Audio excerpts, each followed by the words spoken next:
mañana con 3 minutos, bueno, casi 9:04, ¿no? Es el recordatorio para nuestros queridos Alexis y Licenia que nos deben un mote en esta mañana, pero bueno, va a ser bien recibido. Amigos, les enviamos un abrazo muy fuerte a ustedes donde quiera que se encuentren. Gracias por escribirnos, gracias por estar pendientes a través de nuestro canal de YouTube, Radio Pichincha Multimedia, y también a través de nuestro canal de Facebook, Radio Pichincha. En Twitter también estamos compartiendo información todo el tiempo. Síganos, y nuestra web radiopichincha.com también a su disposición. Nuestra línea telefónica en esta mañana es el 3240-040, 3240-050. Les recuerdo que hoy nos acompaña Digitaxi. ¿Qué estás esperando para bajar tu aplicación del taxi amarillo formal? Descárgala en iOS y Android y disfruta de todos sus beneficios. Ya elegimos un taxi friendly, cómodo, seguro, que viene volando, que nos lleva con total calma a nuestro destino. Nos identificas con nuestro color magenta, vives así una experiencia friendly, amigable con Digitaxi, tu taxi seguro. Vamos a empezar con noticias, novedades de esta mañana. Nos escribían y nos pedían que compartamos esta información que es trascendental. Ustedes saben, cuando una persona desaparece, las primeras 48 horas son realmente fundamentales.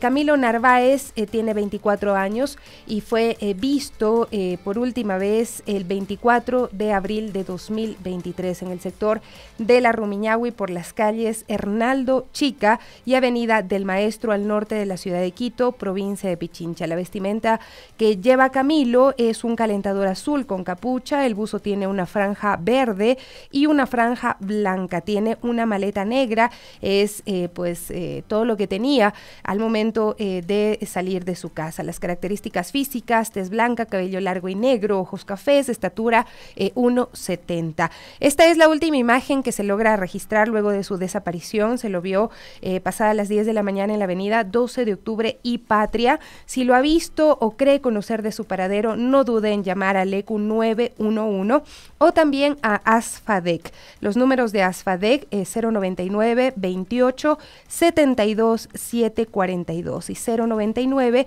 560 12 28. Otra persona desaparecida en nuestro país. La verdad es que, lo decimos, siempre nos sorprende ver la cantidad de personas que desaparecen en el Ecuador, y sus familias sin duda empiezan a vivir una situación de terror, de no conocer sobre el paradero de sus seres queridos, y siempre esperando lo mejor, con la esperanza de que pues se le encuentre bien, ¿no? Así es que si usted tiene alguna información, puede ayudar a encontrar a Camilo Narváez. Tiene 24 años, fue visto por última vez el 24 de abril en el sector de la Rumiñahui, aunque hay una última pista que se ha dado a conocer, que es en la avenida 12 de octubre y Patria. 9 de la mañana con 6 minutos. Hoy vamos a hablar de varios temas. Vamos a hacer una revisión por lo que fue el día de ayer, la entrega de credenciales a las autoridades que fueron electas en las elecciones pasadas, y en este caso vamos a revisar lo que tiene que ver con Pichincha. Pero antes, Denis Herrera nos dejó una nota sobre lo que también estamos viviendo, pasando, que es la transición con respecto a la alcaldía de Quito. Vamos a revisar primero, lo que fue la entrega de credenciales el día de ayer. Ponemos las imágenes precisamente para que podamos valorar lo que fue este evento que a nivel nacional realizó el Consejo Nacional Electoral. Entrega de credenciales a nivel de todo el país, pero la provincia de Pichincha, como lo vemos, tenemos a las autoridades que resultaron electas en las elecciones del pasado 5 de febrero. Ahí vemos al alcalde electo de Rumiñahui, Fabián Isa, del partido Todos Somos Rumiñahui. Él terminó por alcanzar el 32.72% de los votos, lo que lo lleva a ser pues el nuevo alcalde. En Cayambe, Alberto Mazapanta, de Alianza Renace, llegó a ocupar este cargo con 34.10% de los votos. Tenemos también en las imágenes a Wilson Rodríguez, de Fuerza Mexicanas. Él ganó la alcaldía de Mejía con el 25.58% de los votos. Muy disputado ahí con el alcalde actual, por cierto, Roberto Hidalgo. 9:08 minutos, vemos también las imágenes de Pedro Moncayo, que tendrá en breve una mujer como alcaldesa. Verónica Sánchez, de Suma, Pachacuti y el Movimiento Aire, obtuvo el 40.76% de los votos. Creo que también dentro de estas votaciones tan reñidas es una de las más votadas en la provincia. y ahí está recibiendo precisamente su credencial. En Pedro Vicente Maldonado, Robert Arrobo, de Izquierda Democrática, él ganó con el 35.14% de los votos. Ya lo vamos a ver también en las imágenes que estamos compartiendo a través de nuestras redes sociales. Él será el nuevo alcalde de Pedro Vicente Maldonado. Tenemos también las imágenes de Víctor Mieles Paladines. Él ganó por Puerto Quito, y así es como se conforma esta nueva división de alguna forma política, aunque esperemos que sea más bien unión para que todos los nuevos alcaldes y alcaldesa pues puedan trabajar en conjunto por la provincia. Puerto Quito, del Partido Socialista Ecuatoriano, con el 24.98% de los votos, pues ganó la alcaldía de Puerto Quito. Estuvimos hace no mucho en Puerto Quito. Hay complicaciones allá por el tema de la vialidad, sin embargo hay mucho turismo, se puede ir, se puede disfrutar de todo lo que se ofrece los emprendedores, nuestros amigos de Azoane, también los recordamos y los queremos muchísimo. Y Luis Zucchi, vemos también, está en las imágenes, ganó con el 34.93% la alcaldía de San Miguel de los Bancos. Ahí están las imágenes de Pavel Muñoz también, alcalde de Quito, 25.18% de los votos, fue la votación que alcanzó y que también pues lo posicionan como el alcalde electo de la capital de los ecuatorianos y ecuatorianas. Una gran responsabilidad que sin duda pues se debe cumplir tomando en cuenta y en consideración todos los sectores que se sumaron y que confiaron en la Revolución Ciudadana pues para tomar las riendas de la ciudad. Y ahí está la prefecta reelecta Paola Pavón, 27.96% de los votos, alcanzó una votación mayor incluso que del anterior periodo, y ahí está recibiendo el saludo de las autoridades del Consejo Nacional Electoral precisamente antes de recibir sus credenciales, pero el primer saludo sin duda es a la ciudadanía que también acudió a acompañar este evento que se realizó el día de ayer en el Consejo Nacional Electoral, que lo realizó el Consejo Nacional Electoral. Pues vamos a escuchar qué fue lo que dijo. También está el viceprefecto Alessandro Tonello, quien también ha sido reelecto, la misma fórmula que ganó en las anteriores elecciones, pues en esta oportunidad también ha llegado a continuar con la labor que se venía realizando, ¿no? Eso es un poco también lo que ha dicho Paola Pavón con respecto a esta continuación que tendrá en su gestión gracias a la confianza de la ciudadanía. Y vamos a escuchar precisamente lo que dijeron las autoridades electas que dieron declaraciones el día de ayer. Pavel Muñoz, por ejemplo, se refirió mucho al contexto nacional y cómo influye también en la situación de la capital. Incluso irregulares, y hay mucha gente que poniendo en riesgo su propia vida o la de sus hijos, decide que ante la falta de oportunidades, otro país es la única vía de salida que tiene. Tenemos aumento de pobreza. Yo no sé si todos coincidan, pero me parece que en esta campaña electoral nos enfrentamos y sentimos dos cosas: miedo y hambre. Las dos cosas estuvieron presentes en las personas con quienes conversaban. El miedo por la inseguridad y el hambre porque cada vez es más doloroso, más costoso, más difícil poder poner un pan en la mesa de nuestros hijos. Tenemos una crisis económica sin precedentes, que desde mi punto de vista no debería pasar. Porque cuando converso con la policía que está destacada en el Distrito Metropolitano de Quito, me dice que necesitan 130 motocicletas. Pero al mismo tiempo tenemos más de 9.000 millones depositados afuera sin que se pueda atender esa necesidad de quien debe cuidar la vida. Pero también tenemos una crisis de desinstitucionalización, y de ahí el reconocimiento también al Consejo Nacional, al Tribunal Contencioso Electoral. Porque de alguna u otra manera este proceso pone la posibilidad, el piso y la posibilidad de que vayamos saliendo de esa crisis institucional. A esa crisis institucional, debemos decirlo con frontalidad, con sinceridad, se acompañó una profunda persecución política. Todos, y muchas veces de manera más dramática, todas las que están aquí han sido víctimas de persecución política, y esto tiene que parar. La política es el bienestar colectivo y no el ajuste de cuentas entre los partidos políticos.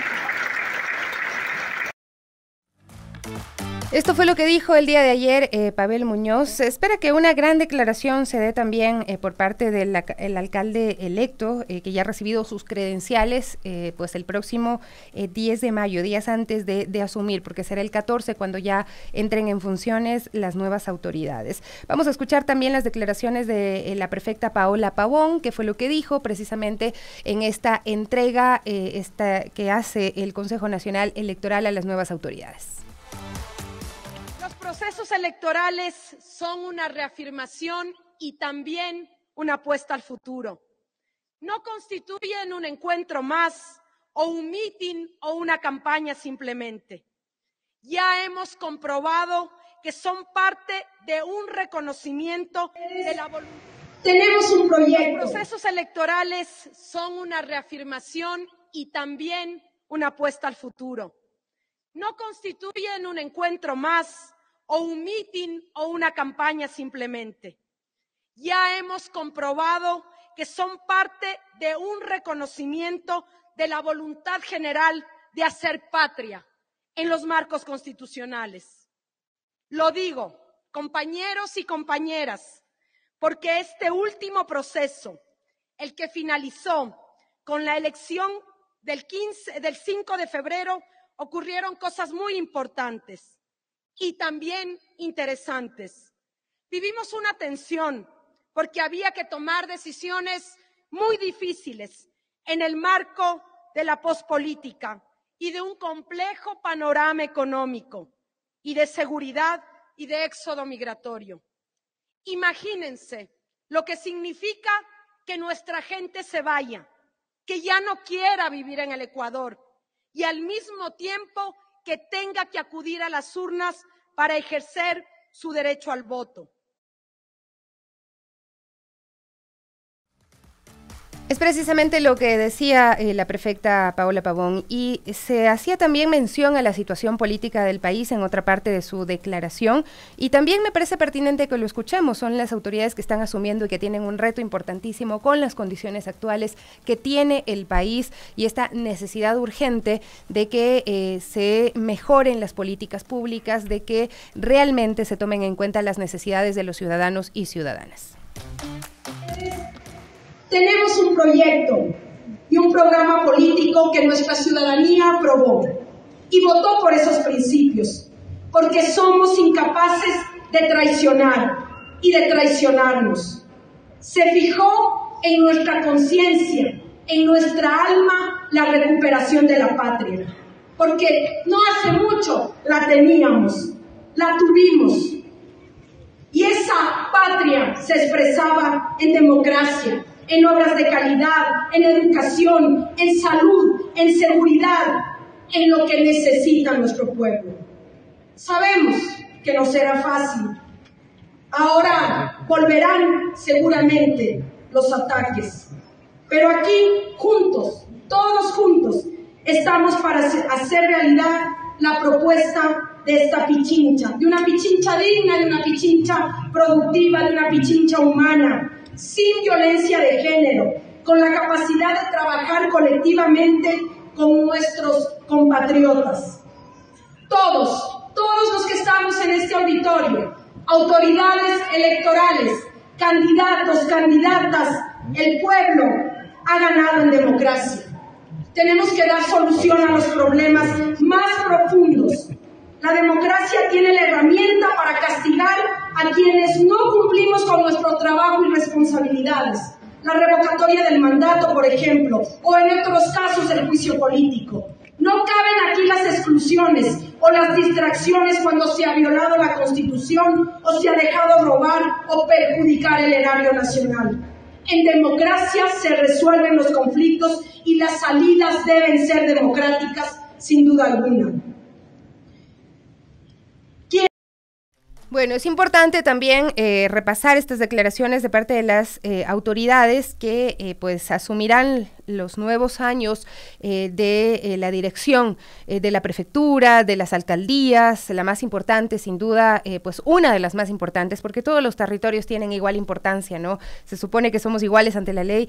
Sin embargo, Quito tiene una trascendencia también en la política nacional, y por la dimensión, por lo grande que es Quito, es necesario también pues considerarlo. Estaban entonces quienes asumirán el 14 de mayo como nuevas autoridades de la provincia de Pichincha. 9:18 minutos. Vamos a hacer contactos esta mañana con nuestra compañera Denise Herrera. Ella está en los exteriores del complejo judicial norte. Vamos a hablar con ella sobre un caso de abuso sexual infantil por parte de un funcionario de la Fiscalía. Por lo tanto, es necesario estar vigilantes, ¿no?, a lo que ocurre en torno a este tema. Y también vamos a conectarnos con la psicóloga clínica Betty Soria.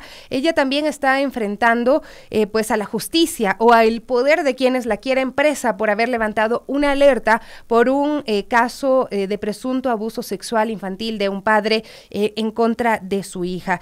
Con ellas nos vamos a conectar porque tenemos una vulnerabilidad muy grande, muy importante en las infancias, ¿no? ¿Qué es lo que les está pasando a las infancias? Es lo que nos preocupa, y precisamente por eso lo queremos abordar desde distintas ópticas. Si es que Denise ya está con nosotros, vamos con ella. Bueno, nos había quedado también por compartir esta nota que Denise nos había preparado sobre la transición en el municipio de Quito, que queremos que ustedes pues también estén pendientes, ¿no?, alertas de lo que ocurre, porque este traslado de las funciones en las alcaldías, en las prefecturas, es sumamente importante, ¿no? Hay algunos alcaldes que han dicho, bueno, me están dejando sin presupuesto, otros quienes han manifestado, hay contrataciones de última hora, y todo eso debe ser considerado. Así es que vamos a escucharlo. Quito en medio de una transición agitada. La capital atraviesa el cambio de autoridades en medio de varias preocupaciones, como la inseguridad, desempleo, la fuerte época invernal, entre otros asuntos. A pesar de esto, también se han destapado posibles irregularidades. Desde el diario El Universo se reveló que de los 43 contratos que cuenta la empresa pública metropolitana de movilidad y obras públicas de Quito para el Plan Intensivo de Rehabilitación Vial en la zona urbana y parroquias rurales, 17 de esos contratos estarían beneficiando a un solo consorcio de empresarios. Esto ha generado diversas reacciones. Una de esas viene desde la Federación de Barrios de Quito, quienes han presentado una denuncia en Contraloría para que se investigue las contrataciones. Salimos de Jeyinco de Yunda a los amigos de Guarderas. Esta repavimentación se lo hace por 47.2 millones de dólares. De estos 47, más de la mitad, es decir, 23 millones.7, se entrega a un grupo de amigos. Fueron entregados en 17 contratos. Este plan de repavimentación cuenta con 4 fases. La primera constataba de 53 tramos viales en 56,06 kilómetros que están finalizados. La fase 2, que está por finalizar en 52 tramos viales que suman 35,73 kilómetros. Mientras que la fase 3 se encuentra en ejecución en 111 tramos que suman 46,68 kilómetros. Esta última tiene un avance del 44% a la fecha. La EMOP deja una fase 4 con 32 tramos viales en 13,15 kilómetros y en estudio 21 vías con cerca de 20 kilómetros para que considere su ejecución la nueva administración municipal, eso publicado en su página oficial. El gerente de la empresa pública asegura que todo el plan ha respetado los parámetros legales, pero no niega que el consorcio Napo UIJ tengan la mayoría de los contratos. Estos procesos son sujetos a auditorías de Contraloría. Por lo tanto, nos obliga a actuar apegados estrictamente. Quiero también informarle que de todos los procesos de los consorcios que fueron adjudicados, sus ofertas fueron inferiores al presupuesto referencial institucional. Entonces, eso habla que existió un beneficio para la institución porque se está haciendo un ahorro en este sentido. Sin embargo, no es la única preocupación. El concejal recién electo, Andrés Campaña, ha expuesto que se habría contratado servidores públicos injustificadamente con grados de consanguinidad y afinidad con algunos concejales, entre otras observaciones.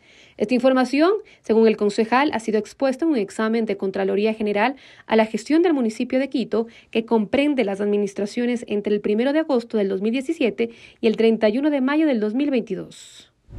Quinto elemento, hay funcionarios del municipio que no cumplían sus perfiles profesionales de capacitación, de experiencia profesional, lo cual evidentemente significó una contratación ilegal que también se constituye en un perjuicio de $661,000 para el municipio. Finalmente, dos recomendaciones que deben estar presentes es el tema de, en el Consejo Metropolitano de Quito hay 469 funcionarios, de ellos 346 no registraron su asistencia en el biométrico, es decir, no existe registro de su actividad laboral. Hay varios temas que siguen pendientes y que preocupan a los ciudadanos, como la movilidad, el Metro de Quito, entre otros, informó Denise Herrera. Temas, ¿no?, que tienen que ver con la transición, porque estos son sin duda algunos casos que hay que esclarecer también y que no deben dejarse pasar, ¿no?, que deben tener toda la atención posible. Ahí estaba también este informe de Contraloría que lo revisábamos, que había detectado que alcaldes y concejales tuvieron en exceso 31 asesores entre 2017 y 2022, que el municipio también había pagado $68,318 por horas extras sin justificación, algunas irregularidades en la contratación de funcionarios del municipio, así como el pago de horas extra entre 2017 y 2022.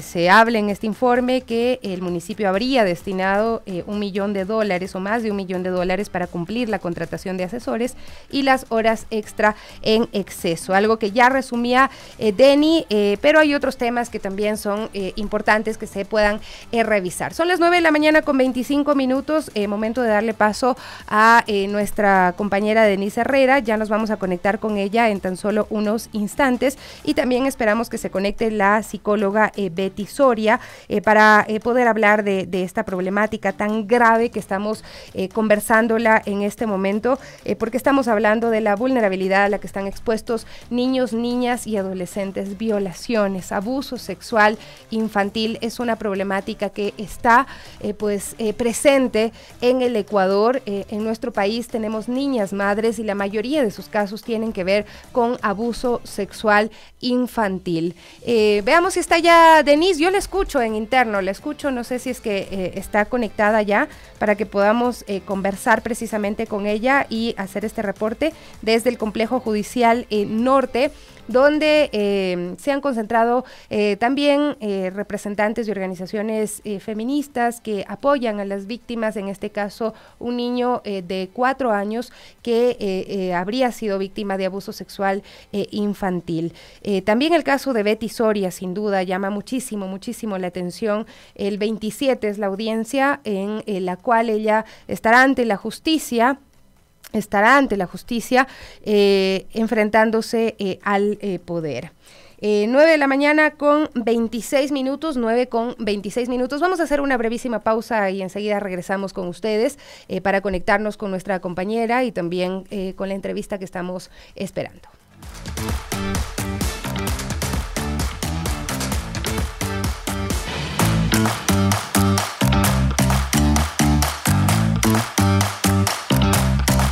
De la mañana con 30 minutos, ya está con nosotros Betty Soria. Ella es psicóloga. Habíamos hablado en una oportunidad antes con ella sobre este caso que la enfrentará la justicia el 27 de abril. Esperemos que la justicia, porque el temor grande es que se enfrenta al poder que protege lastimosamente en nuestro país a los abusadores sexuales de niñas, niños y adolescentes. Betty, muchísimas gracias por acompañarnos el día de hoy. ¿Cómo estás? ¿Cómo te encuentras en estos días también previo a esta audiencia a la que te tendrás que enfrentar?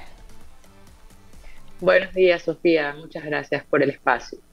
Sí, en efecto, estamos a 2 días para la audiencia de juzgamiento y como siempre lo he dicho, me siento muy afectada directamente por el sistema de justicia, donde hemos podido dar cuenta en este proceso cómo ha favorecido a un agresor, a un presunto agresor, como se les llama, ¿no?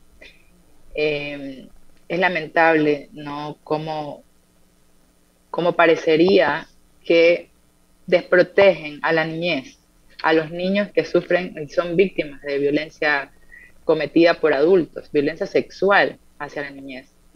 No están sensibilizados los jueces y fiscales. Mira, Betty, quizá dentro de nuestra audiencia hay muchas personas que no conocen tu caso. Por favor, ¿puedes resumirnos qué es lo que hiciste para el día de hoy tener que enfrentarte a la justicia? Bueno, yo trabajo en un hospital del Ministerio de Salud Pública y como muchos saben, uno de los frentes que nosotros como psicoterapeutas atendemos a la violencia basada en género, que incluye abuso sexual, violación sexual de adultos cometidos hacia los niños y también graves violaciones a los derechos humanos. Eso es uno de nuestros marcos, nuestros frentes. Estamos en la primera línea de defensa contra la violencia sexual.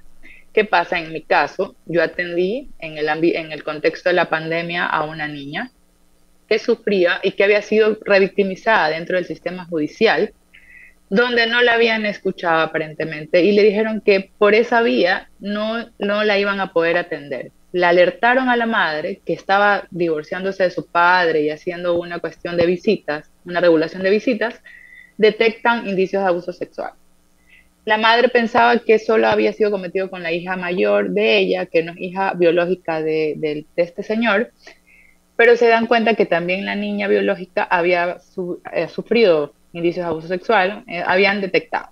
¿Quién detectó esto? Perdóname, Betty, ¿quién lo detectó? Las trabajadoras sociales dentro del sistema de un proceso de regulación de visitas. Ok. Entonces la madre es enviada al sistema de salud porque le dicen, aquí adentro no se va a poder, porque la persona o el abogado que está llevando su caso es una persona intocable, ¿ya? Algo así le empezaron a decir. Y la señora ya lo había visto. Había sido intimidada, es una persona, como dijo un periodista, un consentido de la Corte Provincial del Guayas. Entonces, yo no sabía quién era, o sea, mi relación con la justicia dentro de mi trabajo es poner en conocimiento las alertas de abuso sexual y que ellos investiguen.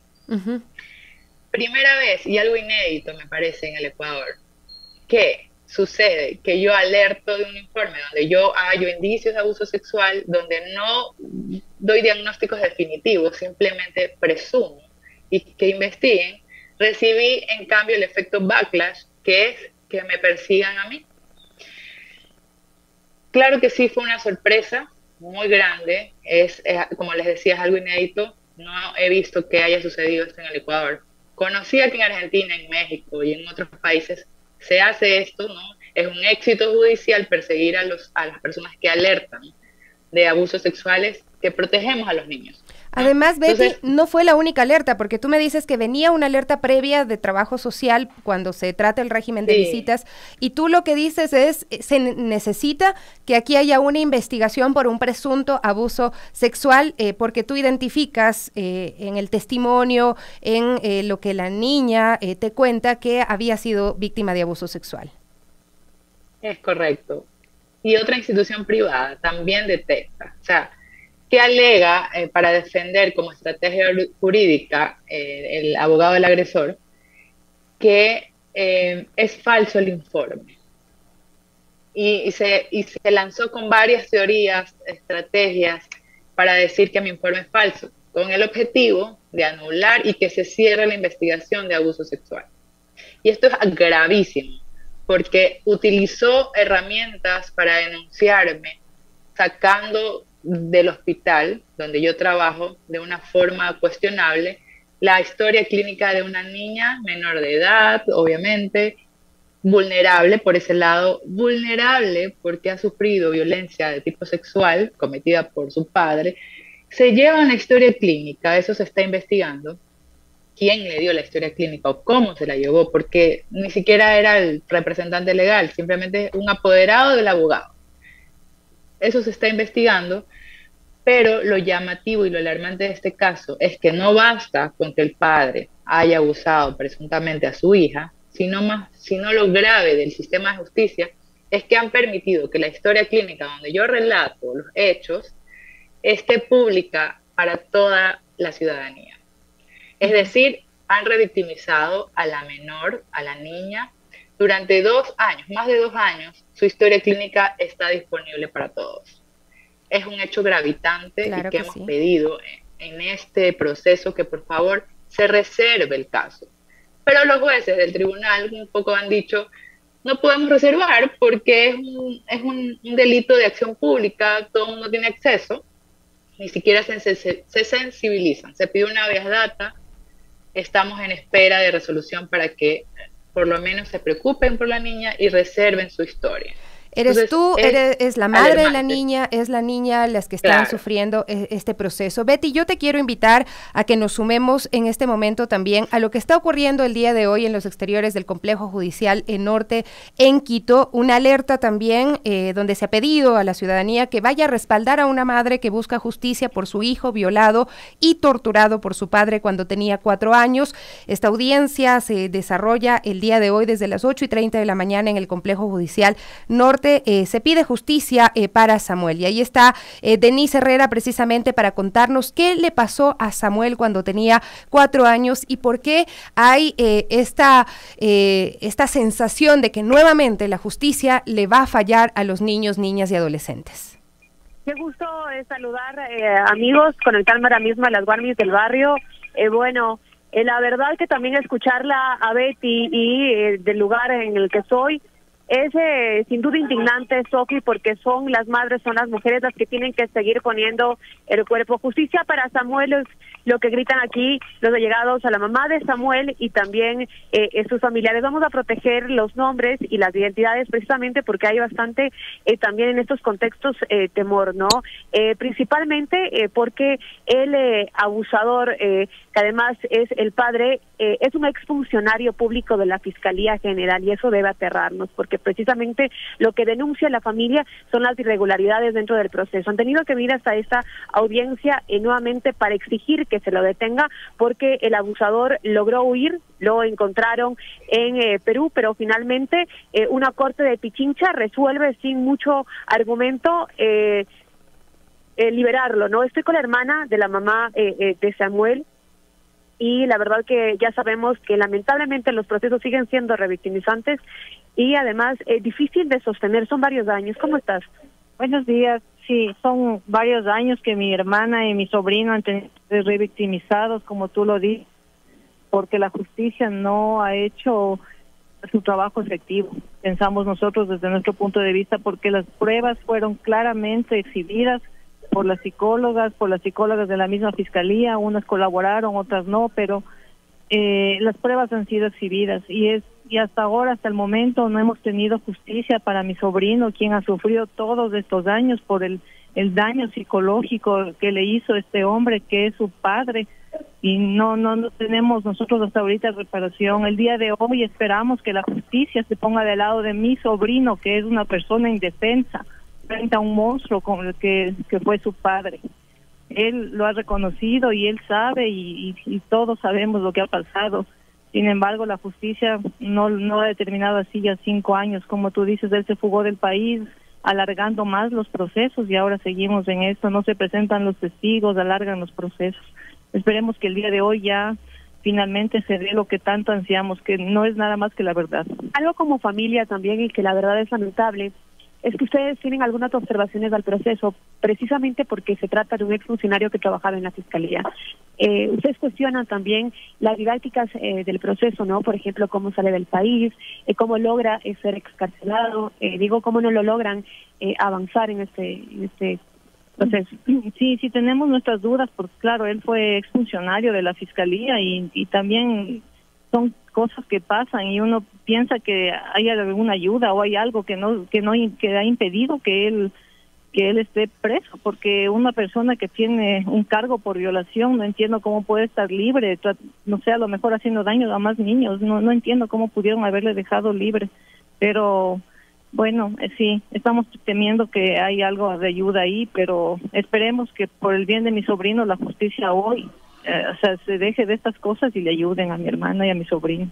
Muchísimas gracias, Sofía. Yo solo quiero agregar también unas declaraciones. Aquí están algunas madres también de casos que se suman, por ejemplo, casos de feminicidios. También estoy con Ruth Montenegro aquí. Solo quería agregar algo más. Por ejemplo, Ruth, cuando acompañas, vos que te has vuelto también una voz fundamental, crítica a lo que ocurre en el proceso, en los procesos judiciales, por ejemplo, cuando vemos abusos sexuales, cuando escuchamos, por ejemplo, a una psicóloga tener que enfrentar básicamente la cárcel por denunciar un abuso sexual, y en el ámbito educativo, que es lo más preocupante, ¿no? Por un lado, las ausencias que hay de las autoridades en las infancias, lo que vemos ahora en las escuelas, y bueno, tu caso que también ha sido emblemático en la capital. ¿Qué resurge en esto también cuando escuchamos, por ejemplo, que sigue ocurriendo esto? Como madre de Valentina, una niña de 11 años asesinada después de haber sufrido violencia sexual dentro de la Unidad Educativa Global del Ecuador, hace ya, este 23 de junio van a ser 7 años, aflora nuevamente la indignación y el dolor de ver cómo las instituciones estatales, entre ellas el Ministerio de Educación, como en el caso de Valentina, siguen permitiendo que entre la gente, entre los trabajadores, maestros y maestras, sigan habiendo agresores sexuales. Y en la sociedad misma vemos también cómo se naturaliza este tipo de violencia, sobre todo cuando se da dentro del ámbito familiar. Vemos también cómo desde las instituciones judiciales, desde los operadores y operadoras de justicia, la palabra de nuestros niños, de nuestras niñas, no se cree. Es la palabra que queda en el último lugar. Es la palabra que se cuestiona hasta la saciedad. Y la que prima es la versión de los agresores, de los violadores. En el caso de Valentina, de los feminicidas. Entonces, ¿dónde quedan los derechos de nuestras hijas, de nuestros hijos y de nuestras hijas? Estos derechos se vulneran y se pisotean a diario, cada día, en la casa, en la escuela, en la calle, en todas partes, en todos los lugares existen situaciones de violencia sexual.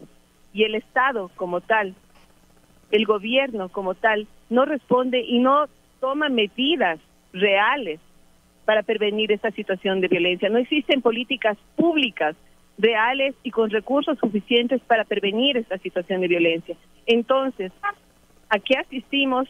Que frente a la impunidad estos casos se repiten una y otra vez, porque ¿cuál es el mensaje que llega cuando hay una situación de violencia, de feminicidio a la sociedad y no existe una sanción para los agresores? Que podemos hacer lo que nos da la gana sin que se asuman responsabilidades. Eso es algo de lo más grave. Gracias, Ruth, que lastimosamente la impunidad es una palabra que se ha vuelto el desayuno básicamente de los ecuatorianos en el país.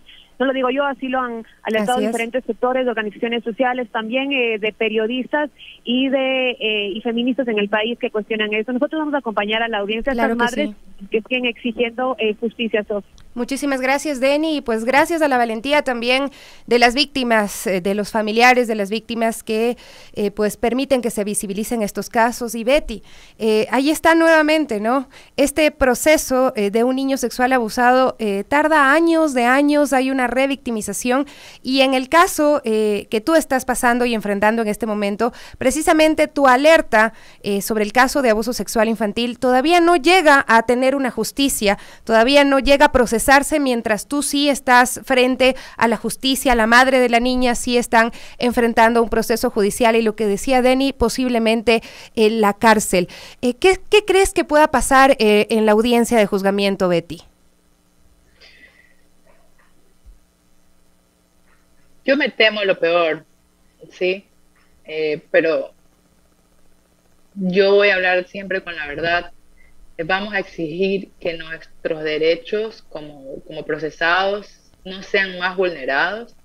Vamos a perseguir, a insistir, a persistir para que el sistema judicial empiece a hacer una acción disciplinaria, porque los jueces se prestan para esto.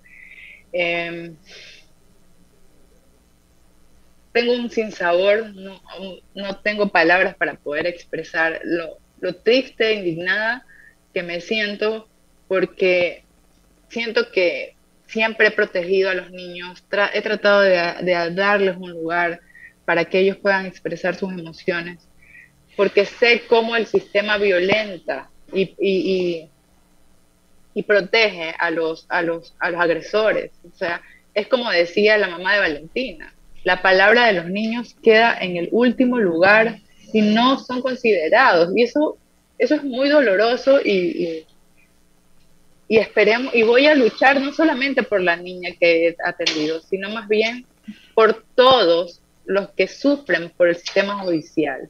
Betty, entonces, si tú no dabas esta alerta, ¿qué hubiese pasado si es que tú no decías esta niña presuntamente está siendo víctima de un abuso sexual por parte de su padre?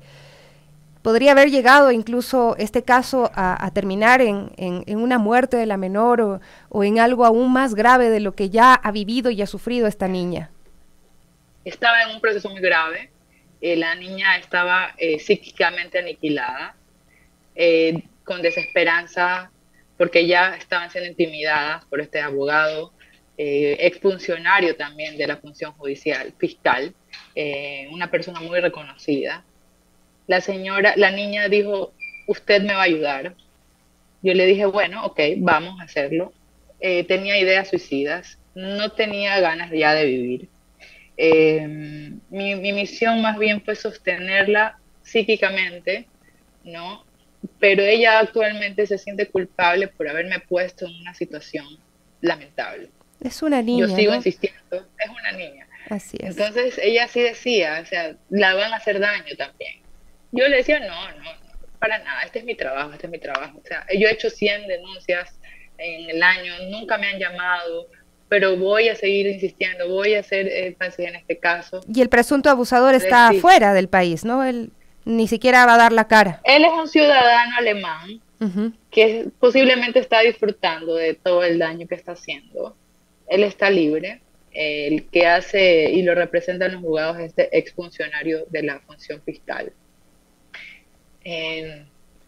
Estamos ahorita tratando de pedirle que un fiscal tome el caso, pero un fiscal de Quito, porque aquí me dicen está todo perdido en Guayaquil. Y también debería ser de la unidad de género, ¿no? Debería ser de la unidad de género al tratarse de un abuso sexual. Es que inclusive nos reunimos con el fiscal Vanegas y estaban ahí los representantes de la fiscalía y de la unidad de género y me quedé alarmada porque estaban protegiendo todo el daño que ellos mismos han causado, tratando de taparse todo la vulneración y claro, porque usted se da cuenta que en el expediente sacan hojas, meten hojas, tachan, hacen lo que sea. El informe de abuso sexual me dijo la que protege la de violencia, no existe ya en el expediente. Yo alarmada le dije, ¿cómo es posible? Es que usted no se meta en este caso, me dice.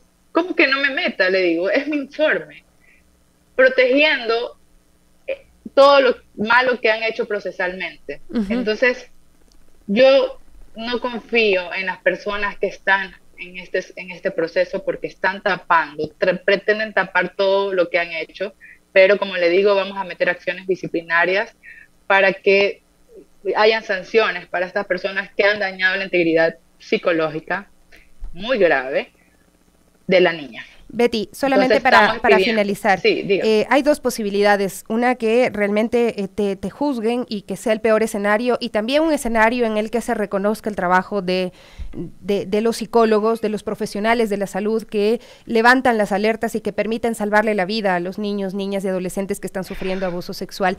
¿Qué crees que debería pasar luego de lo que tú estás enfrentando? ¿Qué se debería hacer en el país para fortalecer la protección a quienes realizan su trabajo y levantan las alertas?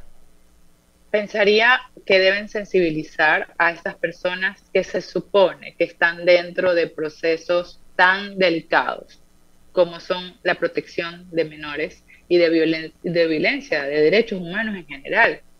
Es como que tienen un deseo perverso de haber destruido a los niños. No sé cuál es el interés de dañarlos. Entonces, me parece que las personas que me he topado en este proceso no están capacitadas, no están sensibilizadas, responden a otros intereses que no sé, o sea, ¿qué serán? Económicos, de poder. pienso que hay que poner personas estratégicas por lo menos en la primera línea de defensa contra los derechos humanos, ¿no? Personas que en realidad estén entregadas y que estén bastante sensibilizadas y comprendan los derechos humanos. Y fortalecer, de violencia basada en género. Betty, fortalecer la protección también a los profesionales de la salud. Hace unos días yo te contaba, ¿no? Acá en Quito hubo un abuso sexual a un niño de 9 años en un colegio, y la alerta la da la profesional, aunque también no ponen siempre las denuncias, ¿no? Pero viendo tu caso, seguramente muchos profesionales de la salud se preguntarán, ¿debo realmente poner la denuncia? Tienen que hacerlo. O sea, nosotros ya estamos advertidos hace mucho tiempo, este rumor ya estaba, este terreno ya estaba minado con esa advertencia. Si usted hace esto, lo van a perseguir. El fiscal, ¿seguro que quiere hacer esto? Yo pienso que no nos dejemos amedrentar por estas personas, sino más bien tomar más fortaleza y denunciar aunque nos intimiden, aunque nos hagan daño. No, o sea, pienso que nosotros también como psicólogos debemos entregarnos, o sea, las personas que estamos en la primera línea de defensa, entender que esto es un efecto que podría existir y no dejarnos intimidar, si no ocupemos estos puestos, si no estamos dispuestos a cruzar la línea para defender a los niños de estas personas que son perversas, cuestionémonos nuestro lugar, ¿sí? Trabajando, pero no nos Qué importante lo que tú dices, Betty. De verdad te agradezco por tu valentía, porque el tener funcionarios como tú, pues de alguna forma nos puede hacer sentirnos un poco más tranquilos, más tranquilas al momento que nuestros niños pues presenten algún tipo de atentado a sus derechos, de vulneración, ¿no?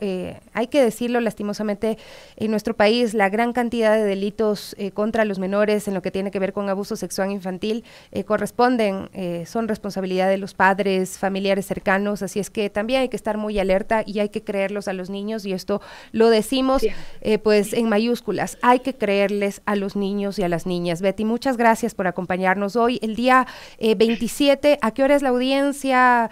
Y un llamado a que te acompañen. Este jueves, el 27 de abril, a las 2 de la tarde, será la audiencia de juzgamiento, y bueno, yo les agradezco por todo el espacio que me han dado, pero sí sumémonos a esto de no dejar que el sistema judicial falle en contra de los niños. Así es un compromiso por lo menos desde este espacio. Betty Soria, psicóloga clínica, quien el día de hoy está enfrentando a la justicia y al poder por defender a una menor que sufría abuso sexual infantil. 9:54, muchísimas gracias por acompañarnos. Nosotros ya estamos en los minutos finales de nuestro programa del día de hoy, pero no queremos dejar de revisar también la alerta que nos tiene pendientes a lo que ocurre con el Cotopaxi. Ayer nuestra compañera Denise Herrera estuvo precisamente revisando la situación del volcán, se fue hasta la Tacunga, incluso pudo conversar con quienes ven todos los días casi, muy muy cerquita, solo tienen que abrir la ventana para ver al Cotopaxi, y vieron el día de ayer esta nube de ceniza que alcanzaba los 3 kilómetros. Es quizá una de las explosiones más fuertes que ha tenido desde que su actividad se incrementa en octubre del 2022. Vamos a escuchar el reporte de Denise Herrera.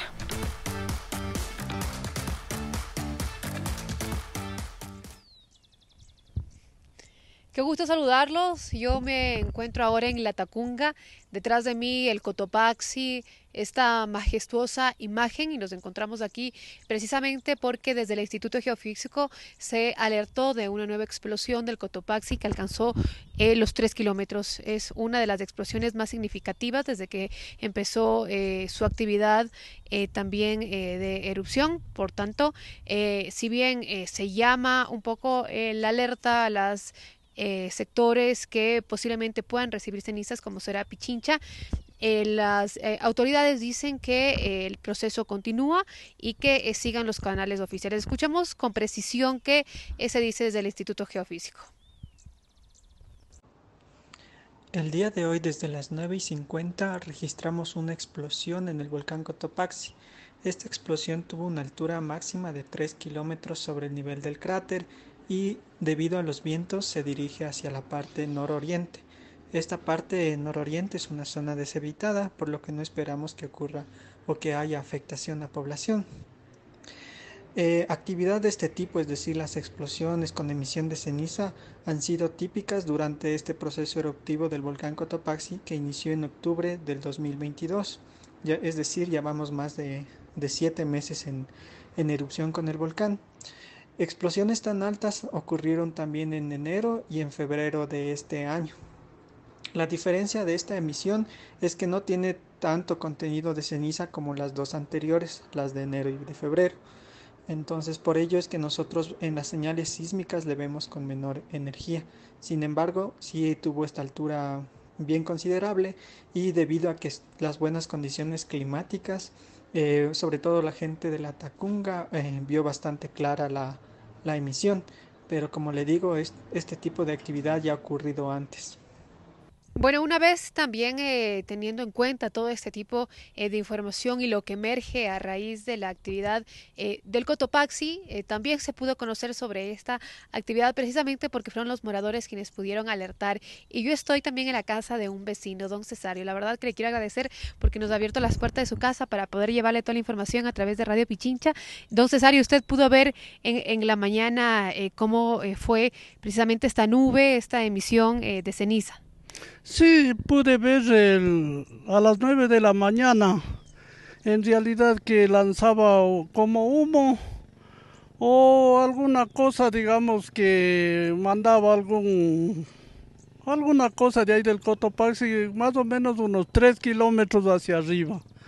Eso es lo que pudimos, ver. Usted cada vez que hay una actividad del volcán, la verdad que usted tiene una vista privilegiada. Al volcán lo puede divisar cada vez que ocurre algo. Sí, ahora está un poco nublado, porque de ahí hay otros días que está muy despejado y se puede ver con mayor intensidad al Cotopaxi, es como que estuviera al ladito de nosotros, Eso es lo que puedo manifestar en cuanto a lo que se ha visto. Muchísimas gracias, don Cesario, y gracias también que nos ha abierto la puerta amablemente. Nosotros hacemos este recorrido también porque conocemos las posibles afectaciones que puede generar precisamente una posible erupción del Cotopaxi. Si bien las autoridades vienen alertando de esto ya desde hace días, hay que tomar las prevenciones, hay que estar informado y seguir los canales oficiales. Gracias, Denny. Bueno, esto era del día de ayer, ¿no? Porque amaneció así el Cotopaxi, se visualizaba esa columna de ceniza que emanaba desde el volcán. 3 kilómetros aproximadamente. La última actualización de este fenómeno se reportó pasadas las 16 horas. La Secretaría de Gestión de Riesgos pues pidió a la ciudadanía del cantón Saquicilí en Cotopaxi tomar precauciones ante la caída leve de ceniza. Sí se reportó caída en Cotopaxi, caída de ceniza, porque se hablaba de que podría preverse esta circunstancia en las poblaciones de Pichincha y también de Napo. El Sangay también ha mostrado pues todo su poderío, ¿no? La advertencia ha ocurrido en medio de otra emisión de ceniza sobre Bolívar y Chimborazo, esta vez del volcán Sangay. Cerca de las 19 horas del 24 de abril, el Instituto Geofísico reportó que a través de observaciones de sus técnicos y de señales sísmicas se registró una columna de gas y ceniza de unos 6 kilómetros sobre el cráter del Sangay. Según el reporte del organismo técnico, esta emisión se dirige hacia el noroccidente. La nube de ceniza es similar a las que ocurrieron desde el día viernes 21 de abril. En consecuencia, existe posibilidad de caída de ceniza en las provincias de Chimborazo y Bolívar. Bueno, nos queda hacer un recuento y un repaso de las crónicas que existen sobre la actividad del Cotopaxi en el 2015 o lo que fue la erupción de 1877, que es, digamos, la más grande y la más temida, el escenario más temido que prevén las autoridades que gestionan los riesgos. Les invito a revisar nuestro especial sobre el volcán Cotopaxi que está en nuestra página de Radio Pichincha Multimedia en Facebook y en YouTube.